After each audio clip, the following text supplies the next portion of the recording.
I like something T.D. Jakes once said. He said, "When people can walk away from you, let them walk."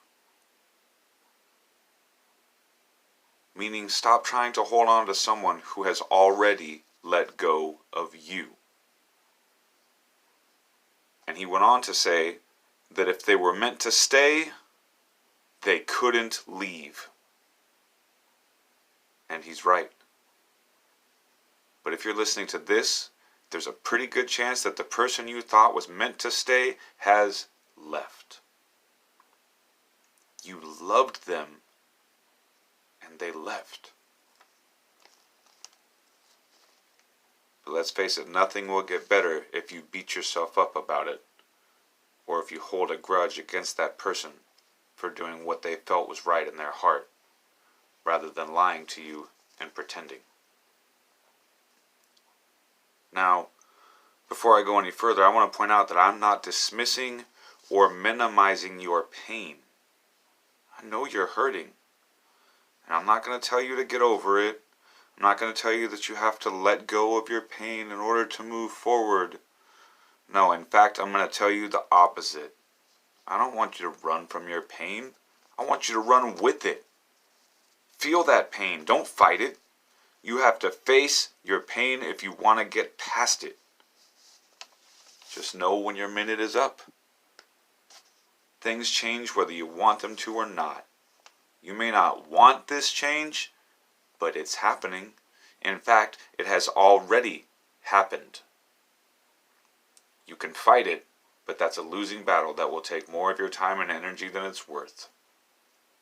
Or you can change with it. If you want this pain to end, then don't just go through it, grow through it.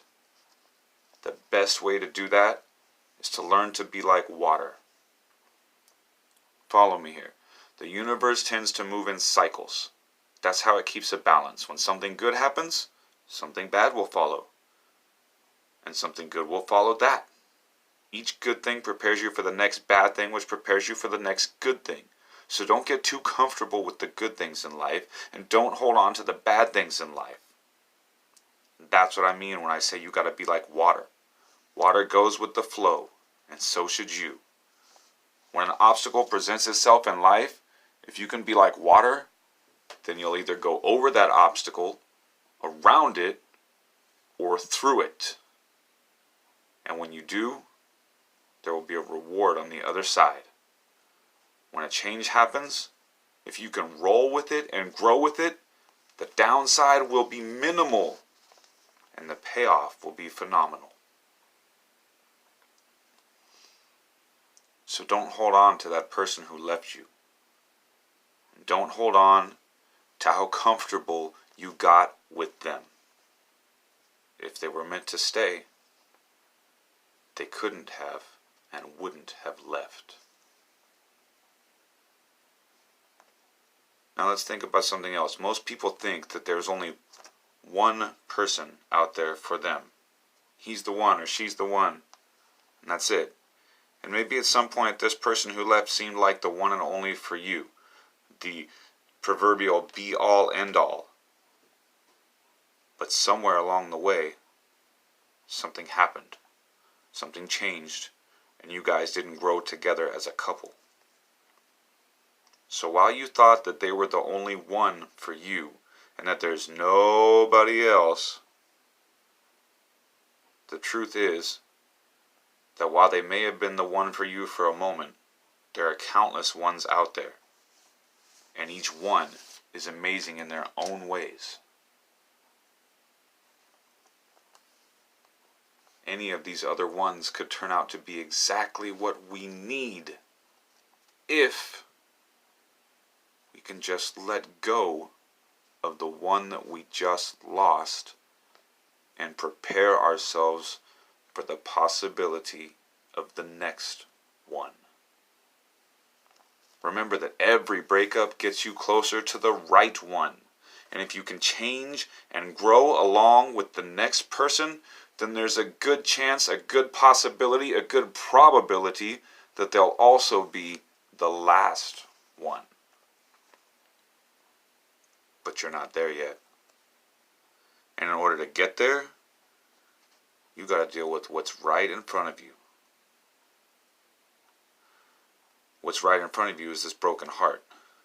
And dealing with that can be difficult, but it's not impossible. It can seem overwhelming, but it doesn't have to be overpowering. You will get past this. It won't be easy. And your heart will hurt.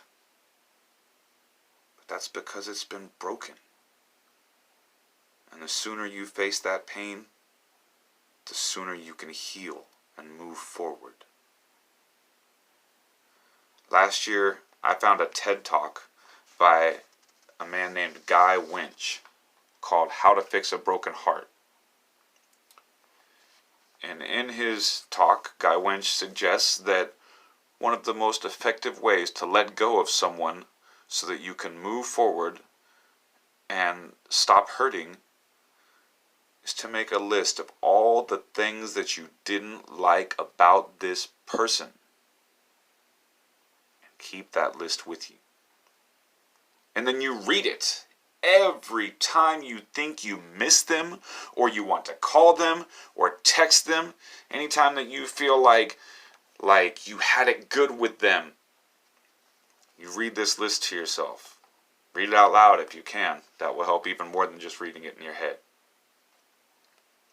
And you do this to keep yourself from thinking that you lost something that was worth your time. I mean, it's okay to spend the day after your breakup crying and listening to sad songs, but just to get it out of your system, and then you got to do something else. You need a distraction, and you'll get an even better outcome if that distraction is something productive. Learn a new language. Write that book you've been waiting to write, that you keep telling yourself, one of these days I'm going to write a book about whatever it is, and you keep putting it off and putting it off, oftentimes because you're in a relationship and you spend all your spare time with that other person. Now that you don't have another person to spend your spare time with and you have free time and you can focus on yourself, write that book.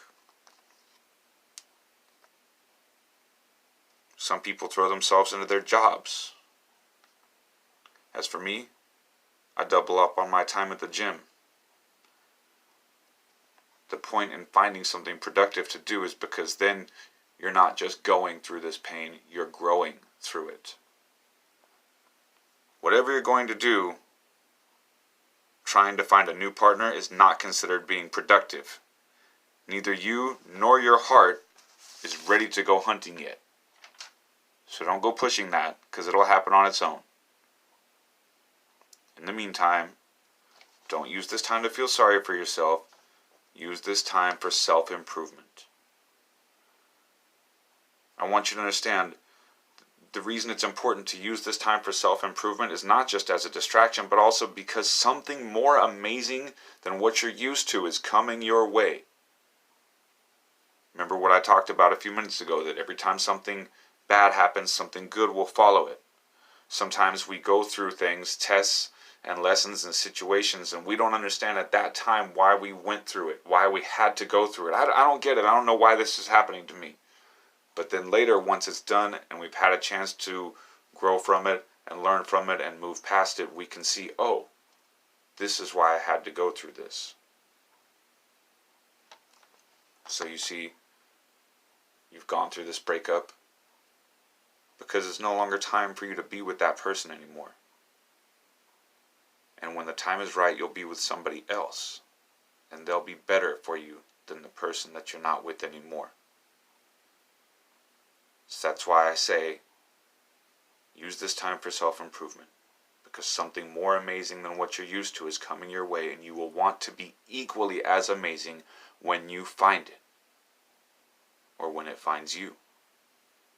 But if you're busy being sad, feeling sorry for yourself, and being focused on what you don't have anymore, rather than what you could have or what you're gonna have, that amazing thing will pass you right by. So be ready. just go through it, grow through it. Use this time for self-reflection and self-improvement. Use this lesson to learn how to be like water. Use it to learn how to go with the flow. Because it's not important what happens to you in life. What's important is what you're going to do about it. And all along the way, I want you to ask yourself this question. Am I getting bitter or am I getting better?